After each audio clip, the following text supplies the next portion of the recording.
Segunda de Corintios entonces en el capítulo 1, la semana pasada, de hecho llegamos al versículo 11, pero quiero regresarme y ver los versículos 8 al 11 y luego continuar con el estudio. Segunda de Corintios 1 entonces comenzando con el versículo 8. Porque hermanos, no queremos que ignoréis acerca de nuestra tribulación que nos sobrevino en Asia, pues fuimos abrumados sobremanera, más allá de nuestras fuerzas, de tal modo que aún perdimos la esperanza de conservar la vida. Pero tuvimos en nosotros mismos sentencia de muerte para que no confiásemos en nosotros mismos, sino en Dios que resucita a los muertos, el cual nos libró en tiempo pasado y nos libra en el presente, y en quien esperamos que aún en el futuro nos librará de tan grande muerte. Y luego el versículo 11, cooperando también vosotros a favor nuestro con la oración, para que por muchas personas sean dadas gracias a favor nuestro por el don concedido a nosotros por medio de muchos. De tal manera que podemos ver entonces que el apóstol Pablo pasó por un tiempo muy difícil. La miseria le encanta la compañía, y creo que a menudo cuando nosotros pasamos por tiempos difíciles, por pruebas difíciles, empezamos a cuestionar si estamos bien con Dios, si habremos hecho algo mal, si habré hecho suficiente, y debemos detenernos y darnos cuenta que las pruebas son algo que Dios va a permitir que vengan a nuestras vidas. Y pruebas difíciles que nunca pensamos en nuestra vida que íbamos a ver. Sin embargo, vienen sobre nosotros y nos rascamos la cabeza y pensamos, Señor, ¿por qué yo? ¿Por qué estás permitiendo esto? ¿Que no me amas? Y tenemos que entender que en la economía de Dios, su crecimiento en carácter, es más importante que todas nuestras comodidades que pudiéramos desear. Dios nos va a consolar durante toda la eternidad, y nuestra vida ahora es solamente una neblina de tiempo, y Dios no ve como algo malo permitirnos que pasemos por tiempos difíciles, aun cuando sea toda nuestra vida. Y Pedro nos dice que no debemos de ver las pruebas como algo extraño que nos está sucediendo. Santiago nos dice que todo lo debemos de recibir con gozo, sabiendo que esto va a causar crecimiento en nuestra vida.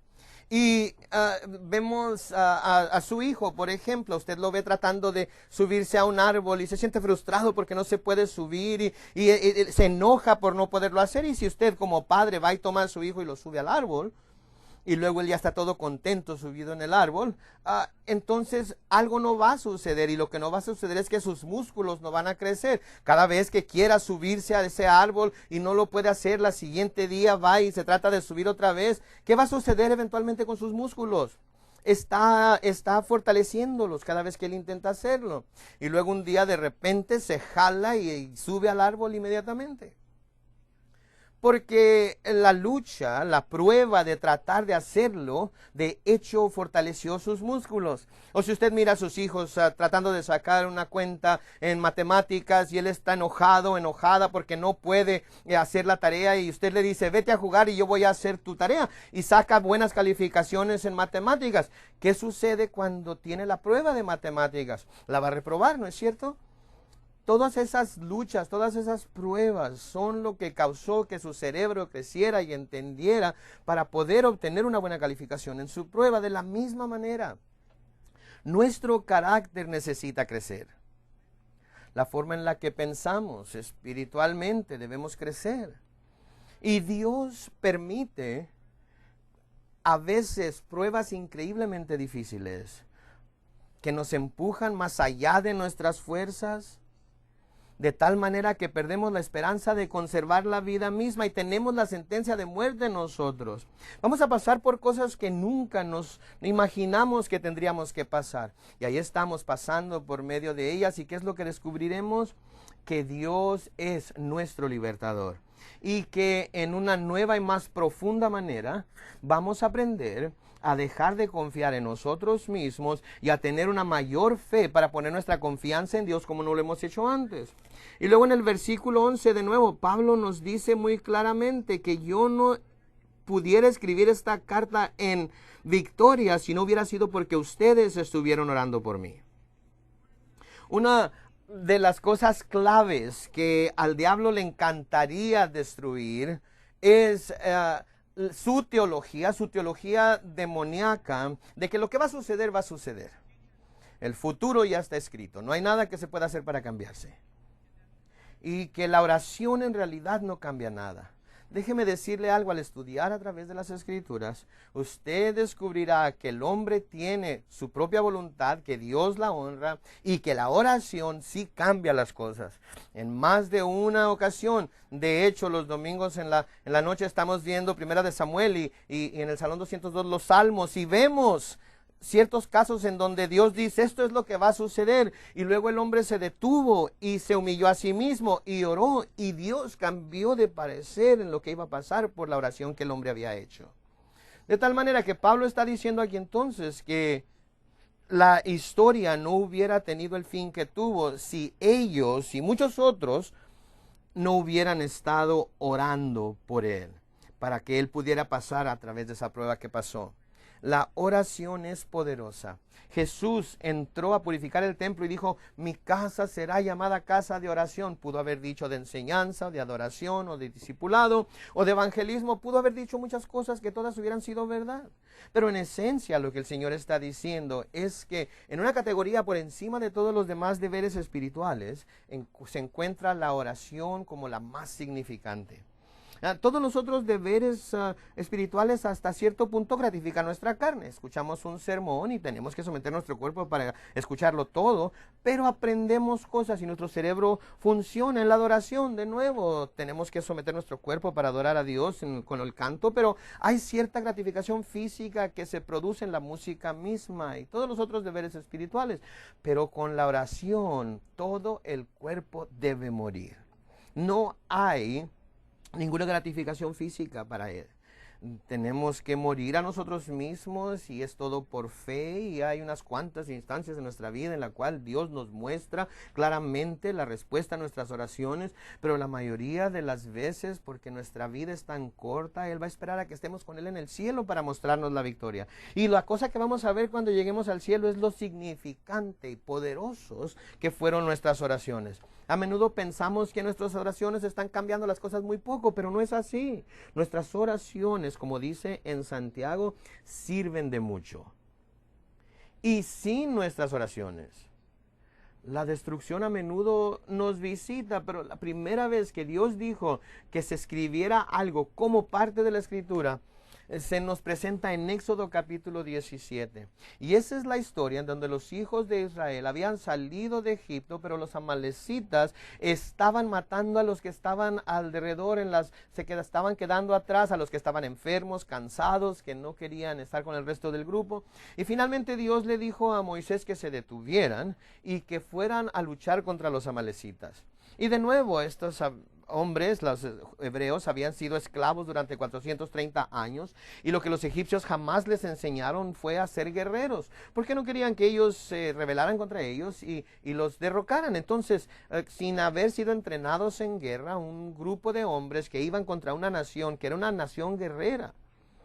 Y Moisés subió a un monte con su hermano Aarón y con Hur. Y estaban en el monte y estaban viendo la batalla, y Moisés levantaba sus manos y los hebreos empezaban a ganar, y cuando sus manos caían empezaban a perder, y se dieron cuenta que Moisés tenía que mantener sus brazos alzados para poder ganar la batalla, y entonces él tuvo que mantener sus brazos alzados y le empezaron a doler, y luego Aarón y Hur empezaron a ayudarle a levantar sus brazos y sentaron a Moisés sobre una roca y le ayudaron a levantar sus brazos, mantener sus brazos en alto hasta que se metió el sol. Y Dios les dijo: ahora traigan a Josué y díganle lo que acaba de pasar aquí. Entonces Josué pudo ver, y ahora nosotros podemos ver también, que sin la agonía de la oración de Moisés no hubiera habido victoria. Pablo nos dice en Romanos 15:30 que debemos agonizar con Él en la oración. La palabra griega es agonizomai. Él dice: agonicen conmigo en oración por mí, para que las puertas sean abiertas a la predicación del Evangelio. Y Pablo, inspirado por el Espíritu Santo aquí, nos está dejando ver un poco del cielo. Están abriéndose los libros para decir, miren, yo nunca habría podido escribir esta carta si no hubiera sido porque ustedes y muchos más estuvieron orando por mí. Y es tan importante que no lleguemos a un nivel más bajo espiritual del que debemos estar, y que los demás que están fervientes por el Señor ayuden con la oración para mover a la iglesia. Es importante que todos nosotros como cristianos crezcamos espiritualmente, que maduremos en nuestra manera de pensar, y que todos lleguemos a entender y darnos cuenta que esta casa debe ser casa de oración, que la iglesia se mueve hacia adelante cuando está de rodillas, y que hay muchas victorias que pudieron haberse logrado, que no se han logrado, excepto porque no ha habido muchos orando. Y hay muchas victorias que todavía podemos lograr si los más estamos orando. Y aquí Pablo está diciendo, cuando llegue al cielo va a haber muchos de ustedes que van a tener rubíes en sus coronas, porque ustedes pudieron dejar que el Espíritu de Dios les ayudara a someter su cuerpo y se convirtieron en gente de oración a mi favor, y por eso estoy escribiendo esta carta de victoria ahora. Siguiendo ahora en el versículo 12, segunda de Corintios capítulo 1, versículo 12, Pablo escribe, porque nuestra gloria es esta, el testimonio de nuestra conciencia, que con sencillez y sinceridad de Dios, no con sabiduría humana, sino con la gracia de Dios, nos hemos conducido en el mundo, y mucho más con vosotros.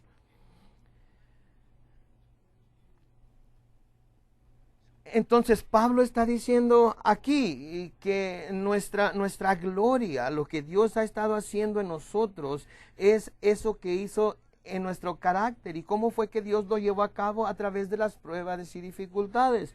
Y Pablo está diciendo, nosotros somos hombres piadosos delante de ustedes, que no tienen ninguna mancha delante de ustedes, y delante de ustedes podemos decir que hemos hablado con sencillez y con sinceridad, y que con tener ropa y que comer hemos estado contentos. Y Pablo nos muestra que es una persona sencilla, es una persona sincera, y literalmente esta palabra sinceridad quiere decir sincera. En aquellos días, cuando se hacía una estatua, había una persona que estaba, por ejemplo, el escultor estaba haciendo una estatua y luego le cortaba una oreja o la nariz, y luego lo que hacían era que tomaban cera y volvían a confeccionar la parte que rompieron y se le ponía a la estatua, y nadie podía ver que tenía un defecto hasta que hacía calor, y luego de repente el oído se le empezaba a caer a la estatua. Y había ciertas personas que de hecho decían, fulano de tal, no, todo su trabajo es sincera, les garantizamos que es sincera. Entonces, si usted se la llevara a casa y miraba que un oído se le caía, él estaba garantizando que la iba a cambiar. Nosotros tenemos nuestra palabra también en inglés o en español de hipocresía. No hay hipocresía. Lo que se ve en público es lo que se puede ver en privado también. Cuando alguien dijo, si la única cosa que la gente supiera de usted es lo que hace en privado, ¿qué clase de persona sería usted delante de ellos? Si todo el conocimiento que tenemos acerca de usted es lo que hace cuando nadie más está viéndolo, que si esa fuera su vida, ¿cómo se manifestaría su vida delante de la gente? Y aquí en esencia Pablo está diciendo, en público, en privado, tras la escena somos la misma persona, no cambiamos para nada. Y de nuevo, no con sabiduría humana, no estoy tratando de ser algún vendedor de algo. Sinceramente y sencillamente estamos trayéndoles la verdad de Dios, hablando según caminamos, y caminando según hablamos, para que nuestro testimonio sea lo mismo que nuestras palabras. Y no puedo decir que es por mí mismo, es por la gracia de Dios. Y ¿saben qué? Les pido que lo que Dios ha hecho en nuestras vidas por su gracia, lo haga 1000 veces más en la iglesia en Corinto. Porque debemos recordar que la iglesia de Corinto era una iglesia muy carnal. Al leer Primera de Corintios y Segunda de Corintios, podemos ver que tenían todo tipo de problemas muy serios, de fallas muy serias, pecados que se estaban cometiendo. Y aquí él está diciendo, nosotros no somos diferentes, no hay ninguna tentación que no le sea común a todos los hombres, y lo que Dios ha hecho en nosotros, Dios puede hacer también en todos los creyentes cuando abunda la gracia de Dios. Y en el versículo 13, porque no os escribimos otras cosas de las que leéis o también entendéis, y espero que hasta el fin las entenderéis, como también en parte habéis entendido que somos vuestra gloria. Así que también vosotros la nuestra para el día del Señor Jesús. Entonces Pablo aquí está diciendo, miren, lo que ustedes están leyendo en esta carta es lo que nosotros hablamos en todo lugar, y la razón es porque Pablo escribe en la iglesia a Tesalónica que la gente estaba escribiendo cartas con el nombre de Pablo y eran diferentes doctrinas, y Pablo está diciendo aquí entonces, no estamos cambiando ninguna doctrina. Nunca he venido a predicar algo y luego les escribo y les digo que lo que había predicado estaba equivocado. No. Lo mismo que les hemos predicado y hablado, lo hemos predicado y hablado por revelación de Dios. Y si reciben una carta que dice que viene de parte mía, pero contradice lo que yo les prediqué cuando estuve ahí, quiere decir que no es mía. Se les ha predicado toda la verdad, no hemos dejado nada fuera y no hemos cambiado la verdad. Lo que somos es lo que continuaremos siendo, y esto es lo que va a ser siempre, porque la verdad no cambia. Dios es verdad y no hay sombra de cambio en él, y entonces la verdad no puede crecer, la verdad no puede cambiar. La verdad es la verdad y siempre será la verdad. Ha sido en el pasado la verdad, es la verdad ahora y siempre será la verdad. Y luego dice, entiendan esto, que ustedes son nuestra gloria y nosotros somos la gloria de ustedes en el día del Señor. Cuando estemos delante del Señor, Dios va a llamarme a cuentas a mí acerca de si yo fui un pastor fiel y maestro fiel. Y yo voy a tener que rendirle cuentas si yo no le dije todo el consejo de Dios o si cambié la verdad. En Santiago capítulo 1 de hecho se nos dice que aquellos que enseñan la palabra, que son maestros, llevan mayor juicio. Entonces Pablo está diciendo, ustedes deben entender que el que ustedes estén bien delante del Señor es en lo que yo me voy a gloriar a través de toda la eternidad. No tengo ninguna otra motivación por verlos que hagan las cosas bien. No es que no me importen ustedes o que les vaya bien o no, sino que ustedes también, por cuidarme a mí, al apoyar mi ministerio y al orar por mí, entonces Dios los va a llamar a cuentas por eso. Esa es su responsabilidad y ustedes van a estar delante de Dios en el día del juicio, y en eso es en lo que se van a poder gloriar. En el versículo 15 dice, con esta confianza quise ir primero a vosotros para que tuvieseis una segunda gracia, y por vosotros pasar a Macedonia, y desde Macedonia venir otra vez a vosotros, y ser encaminado por vosotros a Judea. Este era un problema que Pablo tenía, como ustedes recuerdan, en 1 Corintios capítulo 16, en donde él habla de haberle dicho a la iglesia que iba a pasar por ahí, pero no iba a detenerse, pero que cuando regresara, iba a detenerse ahí para pasar el invierno con ellos. Y lo que sucedió fue que Pablo no pudo hacerlo en aquella ocasión tampoco. Entonces los corintios están sintiéndose descuidados, están sintiéndose como que Pablo no los ama, y él les está diciendo, miren, cuando yo les dije que iba a volver y pasar el invierno con ustedes, era exactamente lo que yo había planeado, pero Dios tuvo otros planes. Y ellos estaban enojándose con él, como vamos a leer más adelante. Se sentían ofendidos por Pablo porque él no ha estado en su presencia tanto como ellos quisieran que estuviera. Pero luego les dice en el versículo 17, así que al proponerme esto, ¿usé quizás de ligereza? ¿O lo que pienso hacer, lo pienso según la carne para que haya en mí sí y no? Mas como Dios es fiel, nuestra palabra a vosotros no es sí y no.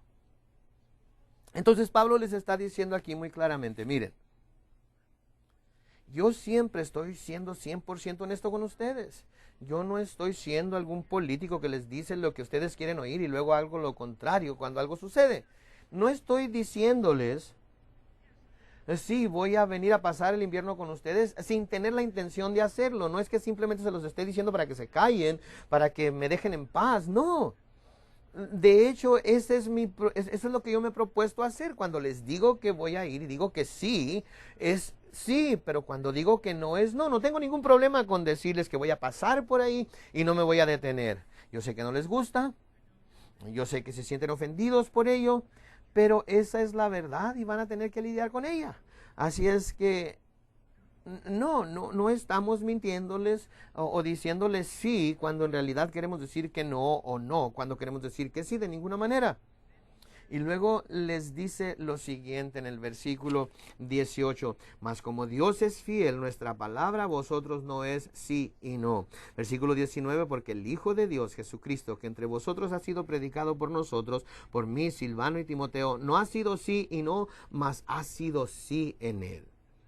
Y luego escuchen el versículo 20, un gran versículo para memorizar, porque todas las promesas de Dios son en Él, en Cristo, a través de su muerte y su resurrección. Todas las promesas de Dios son en el sí y en el amén, por medio de nosotros, para la gloria de Dios.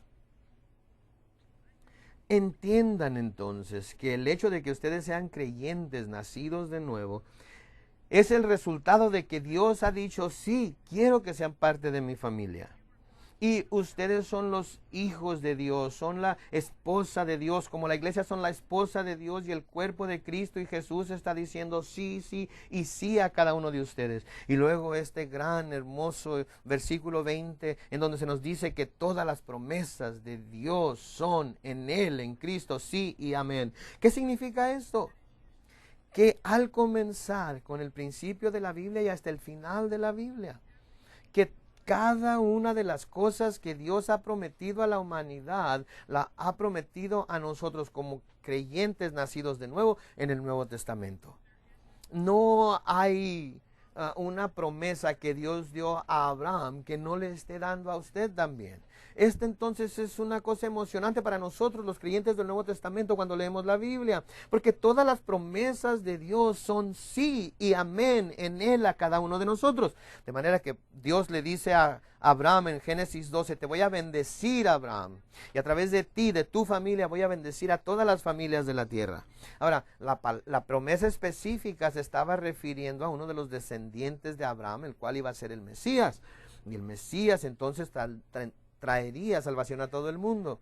Pero en un sentido general, Él está diciendo esto a cada uno de nosotros, que nos va a bendecir para que nosotros también, al ser creyentes nacidos de nuevo, podamos convertirnos en la luz del mundo y en la sal de la tierra, y que nuestra luz brille delante de los hombres y ellos glorifiquen a nuestro Padre, y que a través de nosotros y nuestra familia seamos una bendición a todos aquellos que nos rodean. Voy a bendecirlos y luego voy a convertirlos en una bendición para los demás. Esa promesa es para usted. Ahora algunos dicen, bueno, eso fue para Abraham y fue una promesa que se hizo para un tiempo específico, una dispensación específica de tiempo, no se aplica a nosotros en esta dispensación de tiempo y así sucesivamente. Y yo les digo, ¿saben qué? No.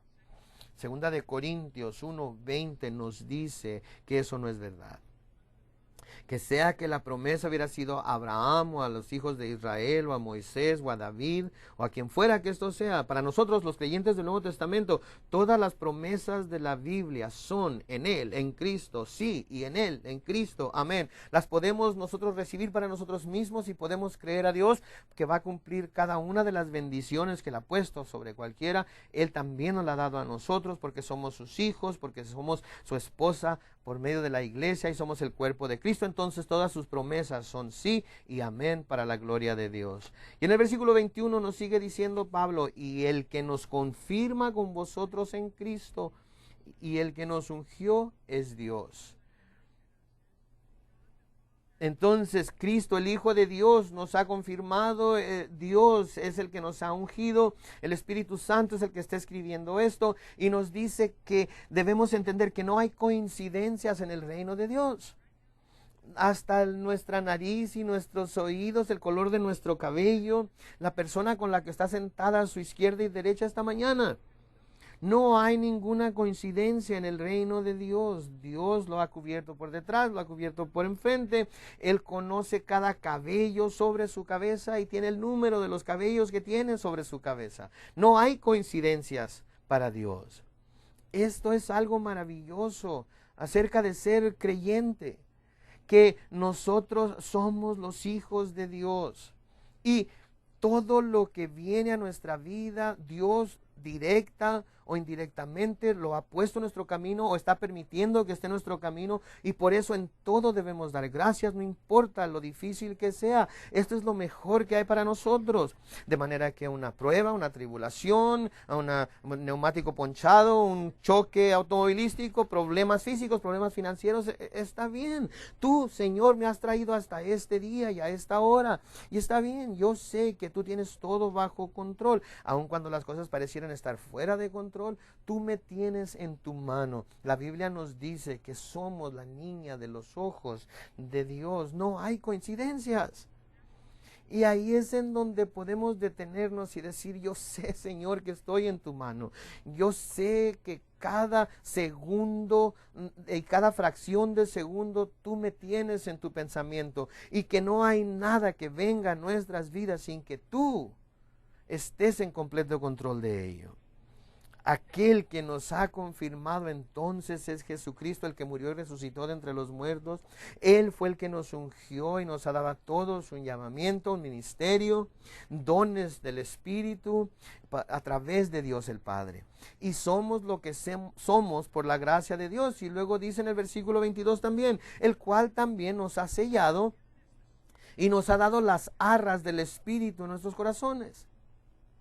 Esta es un entendimiento de aquellos días en los que se tenía un anillo y se ponía el anillo en cera caliente. Entonces, digamos que usted tenía una propiedad, usted tendría entonces el título de esa propiedad, y para que supieran que usted es el dueño, sellaba la cera con la que se sellaba ese documento. Entonces, si alguien de alguna manera cuestionaba la veracidad de que usted era el dueño, usted podía enseñar ese sello que usted había hecho con su anillo. ¿Y qué es lo que le pertenece a Dios en este planeta? Cuando nosotros decimos: Señor Jesucristo, soy pecador y te pido que vengas a mi vida y seas el Señor de mi vida, Él toma su sello, su anillo, y nos sella por medio del Espíritu para Él, para ser su propiedad. Entonces, en el día del rapto, cuando Dios rapte a todos los que le pertenecen a Él, todo aquel que tenga el Espíritu Santo de Dios viviendo en Él, esa será la garantía, esas serán las arras del Espíritu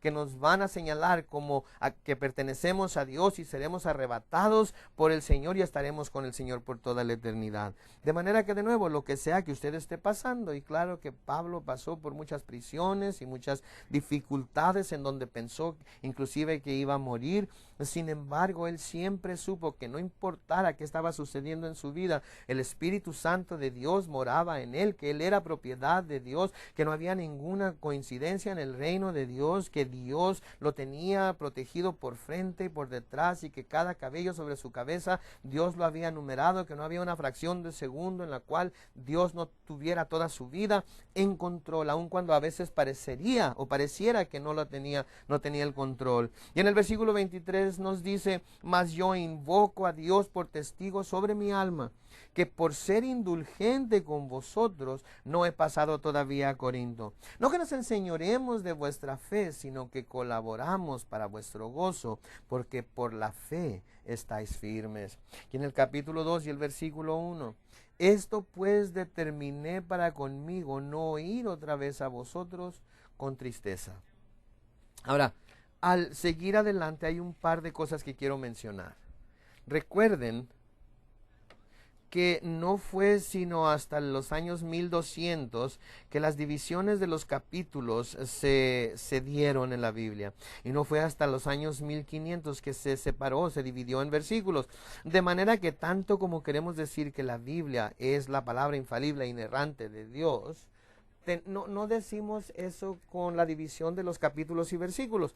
Y para ser honesto con ustedes, la mayoría del tiempo quedan exactamente en las divisiones que se hicieron. Pero esta es una de esas ocasiones en las cuales en realidad el final del capítulo 1 en realidad debería ser parte del capítulo 2. No debería haber una división aquí. Entonces cuando vemos la división normalmente pensamos este es un nuevo tema que se está tratando. En este caso no es así. En el versículo 23 entonces Pablo se está refiriendo a 1 Corintios capítulo 5.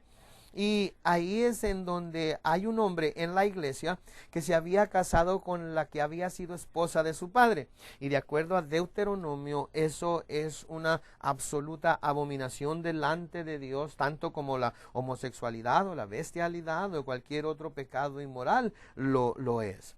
Entonces, la iglesia estaba de hecho gloriándose de ello. Estaban diciendo, oh, mire, nosotros tenemos una mente muy abierta, no importa quién sea la persona, cuán inmoral sea su vida, lo aceptamos dentro de la iglesia, nadie tiene que cambiar su vida inmoral, todos son bienvenidos. Yo estoy bien, tú estás bien. Y cuando Pablo escucha acerca de esto que está sucediendo, él les escribe una carta y les dice que si ese hombre no se arrepiente y deja esa relación ilícita en la que se encuentra, es la responsabilidad de la iglesia excomulgar a este hombre, y si no lo echan fuera de la iglesia, entonces Dios va a terminar con la iglesia, porque un poco de levadura leuda toda la masa. Ahora, ¿cómo es que esto sucedió? Solo podemos especular. Es muy posible que algún hombre de 50, 60 años, su esposa murió y se casa con una joven de 25, 26 años y él tiene un hijo de 26, 27 años y ahora su hijo y su madrastra empiezan a entenderse y eventualmente ella se divorcia del padre de este hombre y se casa con el hijo de aquel que había sido su esposo. No importa que también se hubiera visto en aquellos tiempos en la cultura inmoral de Roma, somos creados a la imagen y semejanza de Dios, y cuando no estamos andando en la verdad, estamos en esclavitud, estamos siendo enseñoreados por el pecado, y esto es algo moral que se menciona más de una vez en el Antiguo Testamento, y Pablo dice, no voy a concederles esto. Ahorita ustedes como líderes de la iglesia, con mi espíritu presente, llamen al arrepentimiento a este hombre o excomúlguenlo de la iglesia, pero si siguen permitiéndole que siga haciendo lo que está haciendo, Dios los va a juzgar a todos ustedes como partícipes de ese pecado, y Dios terminará con la iglesia. Todas las iglesias van a ser probadas por Dios para ver si van a obedecer a Dios o si van a tratar de comportarse políticamente correctos. Y va a llegar ese día en el que lo que pasó en Corinto, que había un grupo de personas que estaban diciendo, creemos que ustedes son malos y Dios nos perdona y todo quedó en el pasado. Así es que Pablo fue firme y les dijo, no, esta es palabra de Dios, no podemos permitir que esto siga sucediendo, y la iglesia se dividió. Hubo un grupo de personas que se fueron con esta persona cuando fue excomulgado, y el grupo que se quedó herido. Fue algo difícil para ellos. Así es que Pablo está diciendo aquí que como apóstol es algo que no me gusta hacer. Escribir cartas como esta y quiere ver la iglesia crecer y ver que la gente se salva y ver que no es la idea de Pablo echar a gente fuera de la iglesia. Es algo horrendo que se tiene que hacer, y él no quería ser aquel que los llamara a obedecer a Dios de esta manera, y era algo difícil para él, y cuando los veo y ustedes me ven a mí, esa instancia viene a mi mente, y cuando nos reunimos siempre hay como una sombra que nos sigue, que nos molesta de esta persona que se tuvo que excomulgar, y de lo que hicimos y cómo vivimos, y hay ciertas heridas que no han sido sanadas. Entonces esta es una de esas heridas que siguen doliendo. Pablo entonces les está diciendo aquí que parte de la razón por la que no había ido a verlos cuando él dijo que iba a ir era porque había otras cosas en la iglesia, como vamos a leer más adelante en esta carta, que también necesitaban corregir. La gente debía arrepentirse o ser excomulgada, y Pablo sabía que si hubiera ido en ese tiempo hubiera tenido que disciplinar a mucha gente y hubiera sido un tiempo muy difícil para todos.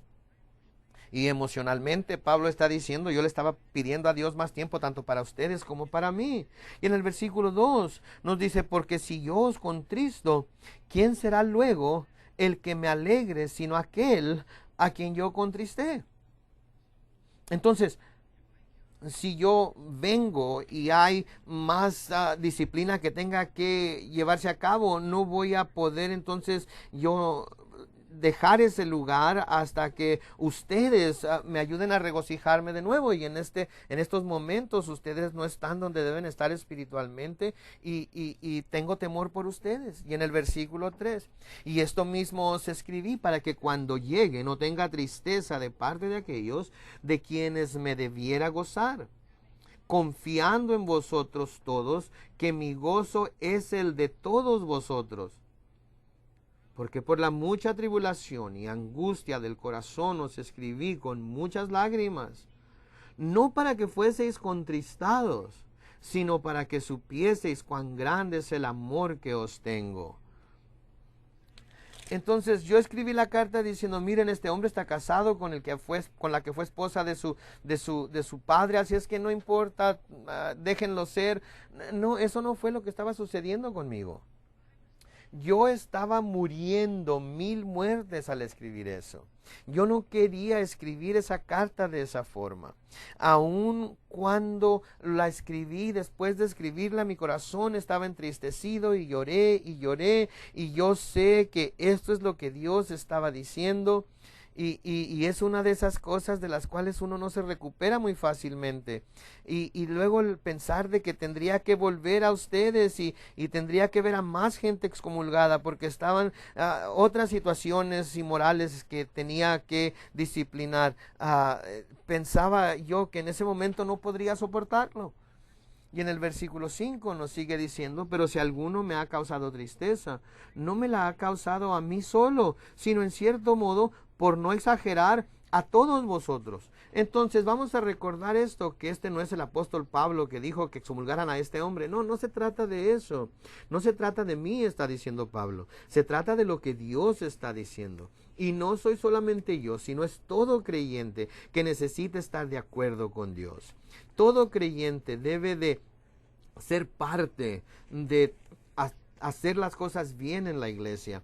De manera que yo fui aquel que Dios usó para escribir la carta. Yo fui el que fue usado para llevar esto a cabo. Pero fuimos todos nosotros los que tuvimos que ser quebrantados por esta situación, y todos tuvimos que llorar, todos tuvimos que entristecernos. Y en el versículo 6, le basta a tal persona esta reprensión hecha por muchos, refiriéndose a aquel hombre que se había casado con la que fue esposa de su padre, en 1 Corintios 5, y el versículo 7 ahora. Así que al contrario, vosotros más bien debéis perdonarle y consolarle, para que no sea consumido de demasiada tristeza. Ahora, debo detenerme aquí por un momento. En nuestra mentalidad occidental, todo tiene que mantenerse en orden cronológica siempre. Así es que pensamos, ¿por qué le está diciendo que vaya por este hombre y lo restauren? Bueno, pues más adelante en el capítulo 7 vamos a ver que este hombre se arrepintió y terminó con esa relación ilícita en la que se encontraba. Pero ¿por qué no nos dijeron eso primero y luego esto? Bueno, pues así es como nosotros pensamos, pero no todo mundo tiene esa misma manera de pensar. Entonces vamos a descubrir más adelante en el capítulo 7 de 2 de Corintios que este hombre se había arrepentido, y ellos sabían que se había arrepentido. Ahora, esta persona por cualquier razón se sintió mal de sí mismo, no tuvo la madurez para volver a la iglesia y decir, ¿saben qué? Ustedes hicieron lo correcto, estaba viviendo en pecado, me arrepiento, dejé la relación ilícita en la que me encontraba y ahora quiero volver a la iglesia, vengo a pedirles perdón para que me restauren a la iglesia. Él no estaba haciendo esto. De manera que Pablo ahora le está diciendo entonces a la iglesia, mira, ustedes vayan por él, ustedes saben que se ha arrepentido, vayan y díganle, mira, te amamos, no estamos enojados contigo, nunca estuvimos enojados contigo, no fue algo que, tú sabes, nosotros somos tan justos y tú eres tan impuro, todos somos pecadores, todos tenemos luchas, pero hay una gran diferencia entre tener luchas contra el pecado y vivir en el pecado. Todos tenemos luchas con el pecado de alguna forma u otra, todos los días. Pero es una cosa tener esas luchas y a veces tropezar y arrepentirnos de ello y volvernos de ello. Es otra cosa cuando este hombre se casa con esta mujer y empieza a vivir con ella. Esto es algo completamente diferente. Esto se trata de vivir en pecado. Y aquí este hombre había estado viviendo en pecado y eso fue lo que se tuvo que arreglar. Entonces les dice aquí, perdónenle, consuélenle para que no sea consumido de demasiada tristeza. Para que él no empiece a sentirse condenado y para que Satanás no le vaya a condenar y le vaya a decir que mejor debería de suicidarse porque Dios nunca lo va a volver a aceptar o cosas semejantes. Y en el versículo 8 Pablo sigue escribiendo, por lo cual os ruego que confirméis el amor para con él. Vayan, díganle cuál es en realidad el corazón de Cristo, que te ama, que Cristo te está perdonando y nosotros te perdonamos también. Versículo 9.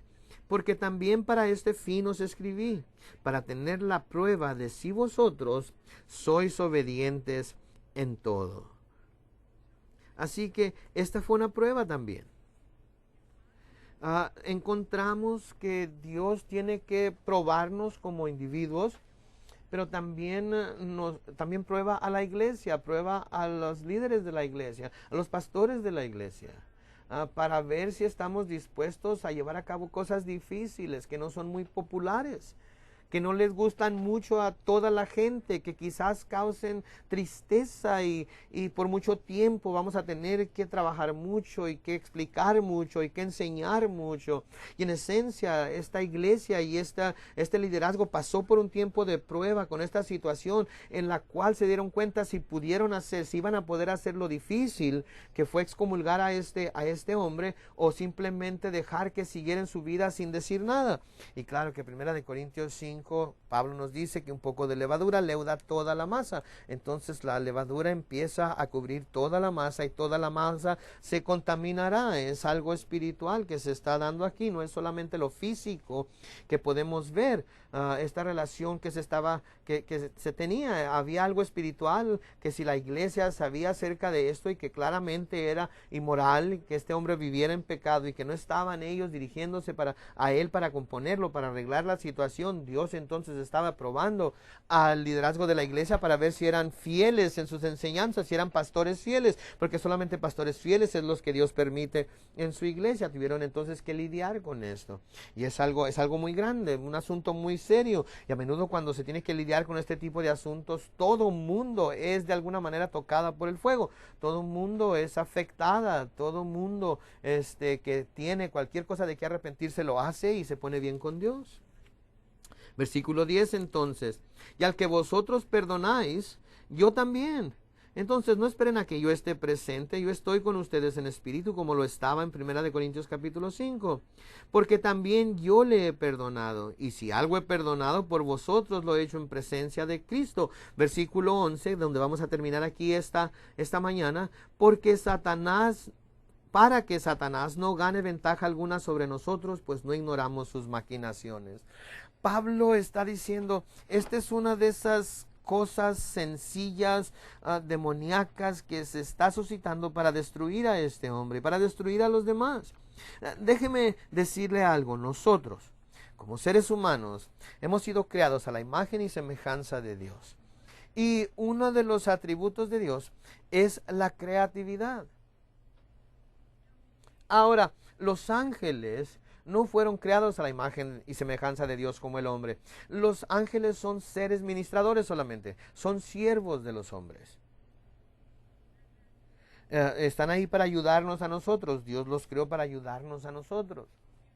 Y Satanás, como el ser caído que es, no creado a la imagen de semejanza de Dios como el hombre, no tiene la habilidad para crear. No es creativo, no tiene esa habilidad. De manera que cuando vamos al principio de la Biblia y vemos a través de toda la Biblia, Satanás tiene un solo bulto con trucos y repite esos trucos una y otra vez. Y entonces nosotros que entendemos las Escrituras y entendemos las maquinaciones de Satanás, debemos de poder identificar la batalla espiritual que se está librando y decir, esto viene del diablo. Y una de sus tácticas principales es dividir y conquistar. Si no se puede ganarle, se une a nosotros. Trata de llenar de cizaña los campos de trigo y trata de hacer que la cizaña se parezca al trigo para que crezcan juntos hasta que el trigo madura. Satanás es un lobo rapaz vestido de oveja. Es su táctica tratar de venir y hacer sentir condenación para hacer que la persona se odie a sí misma y se destruya a sí misma. Estas son cosas sencillas y Pablo está diciendo, miren, nosotros sabemos las maquinaciones de Satanás. Está queriendo separar a esta pequeña oveja por medio de esta relación inmoral, y ahora que esta oveja está sola, tiene a 30 lobos a su alrededor listos para atacar a esta oveja. Vayan por esa oveja y tráiganlo de nuevo al rebaño. Y todas esas condenaciones que Satanás está diciéndole, está tratando de llenar su cerebro y corazón con ellas, deben de sacarlas hablándole del perdón, la gracia y la bondad de Cristo. Y diciéndole que Dios no ha terminado con él, que Dios terminará la obra que ha comenzado en él. Y eso es lo más grandioso, que el hombre justo cae 7 veces, pero ¿qué? Se levanta también 7 veces.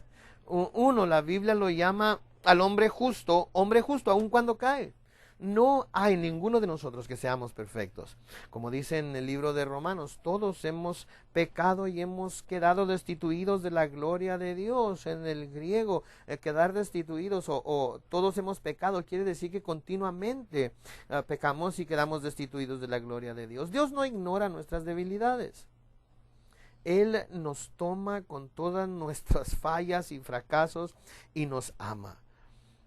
Lo que pasa es que cuando caemos debemos arrepentirnos inmediatamente. No me importa qué tan profundo sea el pecado en el que usted se encuentra hoy o qué tan numerosos sus pecados. No me importa qué tanto tiempo haya estado metido en ese pecado que está cometiendo hoy. Usted en una fracción de segundo puede ser perdonado y volver a tener una relación recta con Dios, si tan solo se arrepiente y se vuelve de sus pecados. Este hombre no puede decir, sí, no debí haberme casado con la esposa de mi padre, entonces perdónenme, y seguir viviendo con ella y que la iglesia lo reciba de nuevo. No, se tiene que arrepentir y dejar esa relación, dejar esa vida de pecado y tomar pasos para que ese pecado no exista ya en nuestra vida.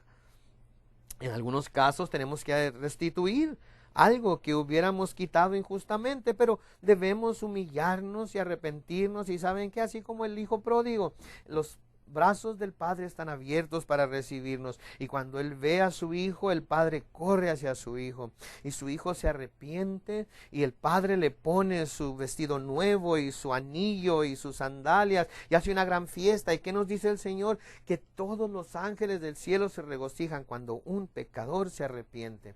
Dios es por nosotros. Él no está todo enojado con nosotros. Él no está esperando a que la reguemos para darnos un coscorrón o decirnos, ok, te voy a perdonar, no debiste haberlo hecho, pero te voy a perdonar de todas formas. Ese no es Dios. No hay nada que lo esté molestando así de esa manera. Él no está todo enojado, malhumorado, irritado con nosotros. Te voy a perdonar, pero te voy a poner a prueba. No, Él simplemente nos ama y nos perdona, nos limpia, nos acepta de nuevo como su hijo con todos los derechos de hijo. Pablo aquí entonces está diciendo, no dejen que Satanás se aproveche de ustedes. Sabemos lo que él hace. Él quiere matar, robar y destruir. No permitan que él les gane. Sabemos lo que está haciendo. No dejemos que él gane. No somos ignorantes de sus maquinaciones para que él se aproveche de nosotros. Oremos. Señor, venimos delante de ti en esta mañana. Y Señor, sabemos que donde estamos en las Escrituras es donde estamos en nuestra vida personal también. Y sabemos que esta palabra que hoy se nos ha dado es una palabra a tiempo, que viene a sanar a muchos de los que están entre nosotros hoy. Hay muchos hijos pródigos que están entre nosotros. Hay muchas personas inmorales entre nosotros. Se han arrepentido, están volviendo, pero Satanás los está haciendo sentir condenación y les está mintiendo y quiere endurecer su corazón en contra de ti, en contra de los cristianos, en contra de la iglesia y la verdad. Señor, Tú nos dices muy claramente lo que es el pecado, pero igualmente nos dices muy claramente lo que es tu perdón. Y Señor, en este día te pedimos que cada corazón que necesite arrepentirse, que gracia les sea mostrada para que puedan arrepentirse, que se humillen a sí mismos, que sean quebrantados por su maldad y por sus caminos de maldad, por no andar en armonía contigo, por no comportarse de acuerdo a la imagen y semejanza de Dios que tú les has dado. No hay fruto, no hay fruto, no hay prosperidad, no hay bendición, están teniendo problemas y su pecado los está ayudando a perderse más. Y Señor, te pedimos que ahorita mandes tu palabra para que los sanes, para que derrumbes las fortalezas que Satanás ha estado levantando a sus alrededores para mantenerlos encerrados. Y permite, Señor, que la gente sea liberada. Si usted está aquí con nosotros esta mañana y usted está diciendo, esta palabra viene de Dios para mí, yo no estoy en una relación correcta con Dios, no estoy donde debo estar, levante su mano ahorita para que sepamos que usted está pensando eso. También en el Salón 202 los ancianos están ahí para orar por usted y para ver sus manos. Gracias, Señor, por las manos que se están levantando. Gracias por estos que se humillaron a sí mismos a levantar su mano, dejándonos saber que necesitan que oremos por ellos. Gracias, Señor, por aquellos que estuvieron dispuestos a pensar, no me importa lo que piensen los demás, quiero estar en donde debo estar espiritualmente. La Biblia dice lo siguiente, que si nosotros nos humillamos a nosotros mismos delante del Señor, Él nos exaltará. Y voy a pedirles a aquellos que levantaron su mano ahorita, que se pongan de pie ahí donde están y que no les importe lo que piensen los que están a su alrededor, que sea más poderoso su deseo de estar bien con Dios. Hubo manos que se levantaron, estamos seguros que en el Salón 202 también. Al ponerse de pie, usted está humillándose delante del Señor para que Él los exalte. Y tantos están de pie ahorita en el santuario y espero que en el Salón 202 también. Señor, tú toca a estas personas, Señor, tú estás haciendo una obra de gracia en cada uno de ellos. Hace muchos años yo estuve en este mismo lugar que en el que usted se encuentra ahorita y alguien se me acercó en la situación en la que yo me encontraba en un lugar como este y me dijeron, quiero orar contigo y por ti. Esto me animó tanto, no sabía ni qué orar y voy a pedirles a los que se pusieron de pie que por favor salgan de su asiento, ahí donde están, vengan y se paren aquí al frente, vengan y párense al frente, aquí en el santuario, en el Salón 202, quizás alguien esté con usted, su cónyuge, su amigo, su compañero, tráigalo aquí al frente también, párense al frente, va a haber ancianos y líderes que van a estar ahí para ustedes, para orar por ustedes, para recibirlos. Gracias, Señor, por tocar estos corazones. Hay otros también, yo sé que Dios les está hablando, no permitan que la soberbia de su corazón, les gane. Voy a pedir a los líderes, sus esposas que están aquí, que pasen al frente, por favor, para que oren por estas personas. Gracias, Señor, por las personas que están al frente. Y voy a hacer esta oración. Y espero que exprese la actitud de su corazón. Y Dios le recibirá a sí mismo. Y esto es algo hermoso. Jesús dice que si nos humillamos delante de los hombres, Él nos proclamará delante de todos los ángeles de nuestro Padre Celestial.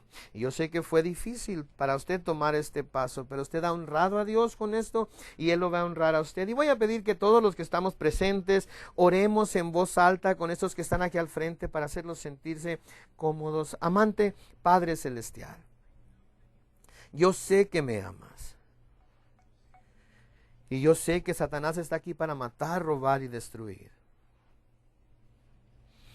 Y vengo a ti ahora, porque tú me amas y tú me perdonarás. Y a través de la muerte y resurrección de Jesús, puedo ser perdonado.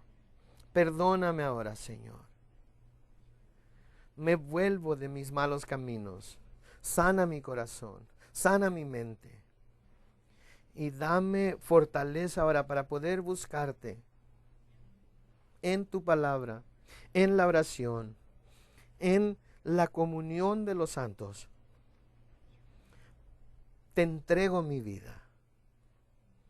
Sé el Señor de mi vida. En el nombre de Jesús. Voy a pedirles que se queden aquí al frente. Queremos platicar con usted, orar por ustedes. Señor, gracias por lavarnos a todos hoy en el agua de tu palabra.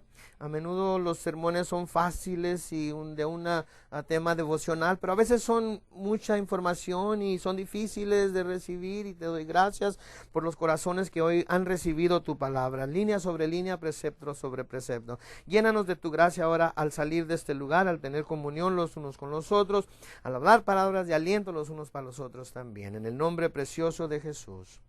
Amén y amén.